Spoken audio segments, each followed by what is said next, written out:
I met Dr. Martin Luther King in my own home. We had just built a home in Atlanta, and Mrs. Esther Smith brought Dr. King out to my house to leave some records for Mr. Blayton, my employer. It was on the weekend, and Mr. Blayton was out of the city.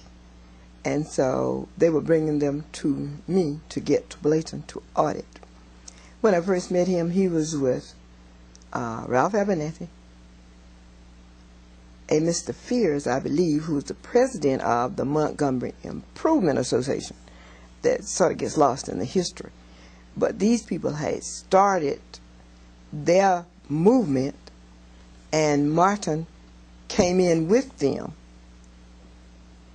It was during the boycott, and they were bringing the books and records to Mr. Blayton to audit because the movement needed to finance itself, and there was no record to show how they were receiving funds and what they were using them for and that kind of thing. And so I was at my home in the back lot with my son. My mother was in my home. She stayed with me when I worked out of the city and when my son was little. At any rate, Esther brought them to my home on a Saturday to turn over these records for me. And I was introduced to him, but I had heard of him, of course, before. I had friends who had gone to school with Dr. King. And Dr. Martin Luther King, that is. And he was just a mild-mannered gentleman who my mother got busy and made lemonade for all of them, and they sat around and talked to me about the things they wanted to try to do with the group's books. And of course I bid them goodbye and they went on their way. During my tenure with J.B. Blayton, though, and during the entire movement till 1968, when I went to work for the federal government, we served as a part-time controller for Dr. King's organization, the SCLC.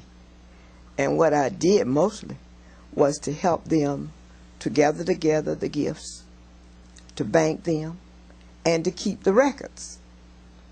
Mr. Blayton, after all, was the auditor for the SCLC in those years. We put together the very first balance sheet showing whatever assets they had. We put it together for Dr. Martin Luther King. People were really generous to the movement.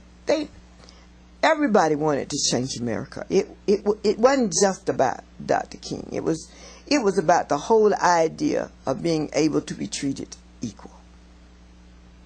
As the North Carolina students put it when they were sitting in at the lunch counters.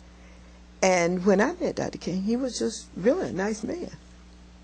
And he was highly intelligent. You could tell that. And he spoke to my son and my mother with care. He was just ordinary. But when I went to work for him, I found out he was an extraordinary leader. I had the privilege of going to all of his executive board meetings. Mr. Blayton got me that assignment too. And to make the report on the receipts and disbursements for the SCLC.